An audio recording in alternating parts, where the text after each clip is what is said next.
Salut à toi, je t'explique aujourd'hui la fameuse musique qui s'appelle la lambada. Qui n'a jamais entendu cette musique super entraînante, cette mélodie qu'on a entendue en 1989 et qui faisait ça.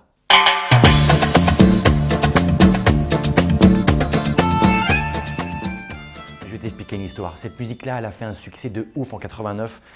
Et pourquoi elle a fait un succès de fou? Grâce à un pays, grâce à la France. Parce que cette musique s'appelle la lambada. Et la danse aussi s'appelle la lambada. Je t'explique l'histoire parce qu'elle est super passionnante et tu vas devenir ouf.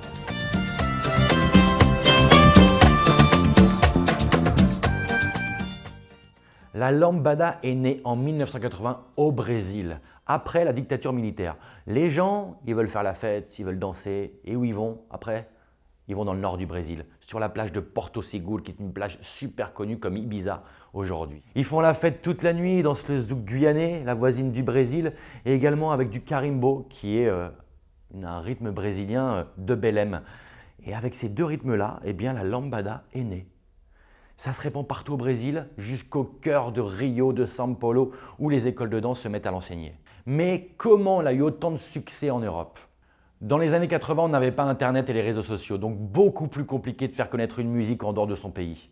La seule chose qu'on pouvait faire, c'était de se déplacer. Et c'est à partir de ce moment-là que l'histoire devient passionnante. En 1989, deux producteurs français, Olivier Lorsac et Jean Caracos, vont au Brésil. Je ne sais pas du tout pourquoi, mais en tout cas, ils découvrent cette danse, la lambada, sur la plage de Bahia. Extra hot, super sensuelle, ils se disent « Waouh, j'ai jamais vu ça. Nous, on a en France le funk, le disco et le rock'n'roll. C'est pas très propice au rapprochement, je vous le rappelle.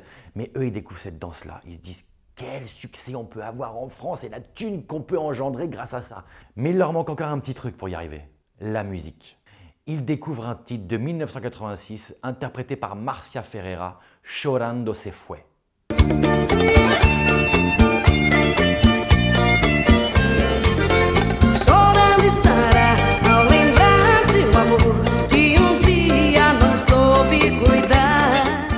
Une mélodie simple, jouée à l'accordéon, soutenue par une rythmique un peu plus complexe que celle qu'on avait à l'époque avec des slows.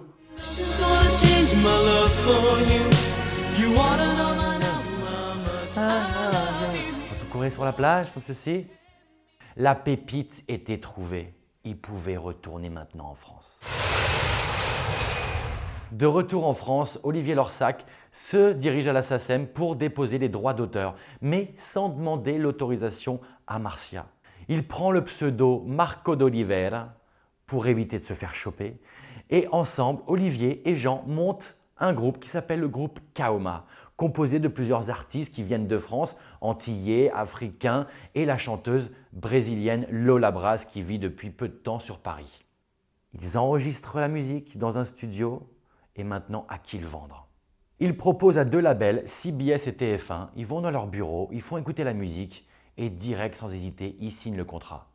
TF1, devenu depuis peu une chaîne privée, va utiliser la musique pour se faire un peu d'argent. Il propose à la marque Orangina de financer le clip et de l'utiliser à des fins publicitaires. Et ça donne ça.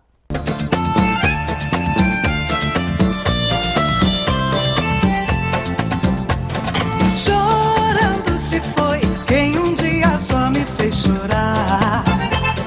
Chorando se foi quem dia só me fez chorar. Chorando estará ao lembrar de amor que dia não soube cuidar. Chorando estará ao lembrar de amor que dia não soube cuidar. Cette musique, on ne pouvait pas passer à côté. On avait très peu de chaînes à l'époque et elle était martelée à coups de pub. On la voyait avec le clip en format longue version, en format publicitaire. On ne pouvait pas passer à côté. Elle a été classée pendant 22 semaines au top 50, dont 12 semaines numéro 1. Même Madonna et Michael Jackson n'arrivent pas à faire mieux. Elle est reprise dans le monde entier, au Brésil. Et qui l'écoute? Marcia Ferreira. Vous savez, celle qui a fait le titre avant au Brésil de Chorando se fue. Elle écoute ça à la radio, elle devient gueudin, elle devient folle. Elle se dit c'est quoi ce gros plagiat? On m'a piqué la musique, aucun scrupule et on m'a même pas demandé l'autorisation. Par contre, ce qu'il faut savoir, c'est que cette musique-là, ça vient pas d'elle.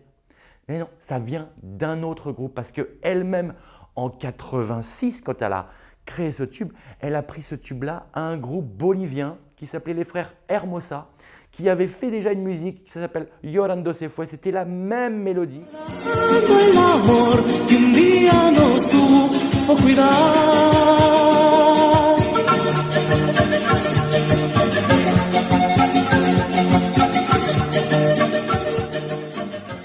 La même mélodie, sauf qu'il y avait la flûte de Pan, c'était un rythme un peu folklore bolivien, un peu Amérique latine, rien à voir avec ce qu'ils utilisaient en instrument les Brésiliens. Elle leur a demandé poliment, peux-tu, s'il te plaît, me laisser les droits d'auteur ou me laisser réarranger ta version, parce que nous au Brésil, on ne met pas de flûte de Pan. On met de l'accordéon.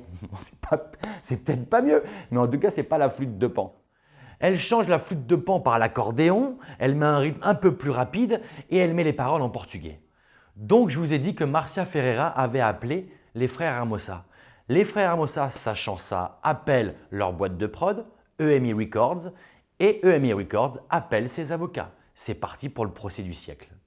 Jour du procès, on est en 1991, le tribunal va donner sa sentence. Il y a tout le monde, Marcia Ferreira, les frères Hermosa, le label EMI Records et les deux petits qui sont là, qui flippent, Olivier Lorsac et Jean Caracos. Il faut savoir que Jean Caracos ne savait pas qu'Olivier Lorsac avait changé son nom. Il n'était pas du tout au courant. Donc lui, à la limite, on peut dire qu'il n'y est pas trop pour grand-chose. Mais Olivier Lorsac, il doit vraiment faire dans son froc à ce moment-là. Les preuves sont évidentes. La télé est là pour montrer entre le clip de 80 du groupe bolivien et le clip de 89 du groupe Kaoma. C'est accablant. Le tribunal condamne Olivier Lorsac à reverser 6 millions de francs des droits d'auteur, plus d'1 300 000 €. Il condamne également à changer le nom Lambada par le titre original et également remettre les noms d'auteurs derrière les disques. Pas de prison pour Olivier Lorsac, mais un petit blâme de la SACEM, une petite punition. Malgré l'image peu glorieuse d'Olivier Lorsac après ce procès, on peut lui reconnaître que c'est grâce à cette musique que, encore maintenant, la lambada continue d'évoluer dans le monde entier. Les danseurs ont su l'adapter avec d'autres rythmes et d'autres styles. La lambada maintenant s'appelle Lambazouk, zouk brésilien, néo-zouk, soul zouk, R&B zouk et bien d'autres.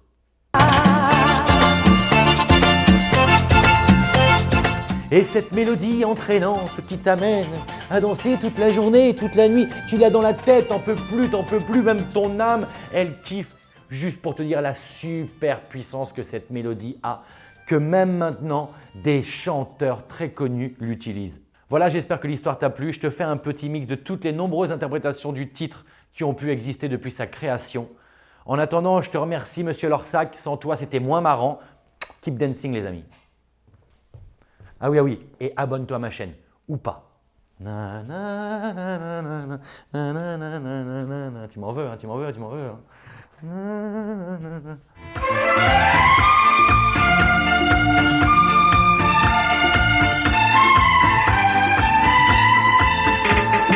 सोचना क्या जो भी होगा देखा जाएगा सोचना क्या 寄せる何かはしてゆく恋なんてもういらない絡め合う指で熱く体ごとさらってほしい Llorando se fue la que un día me entregó su amor.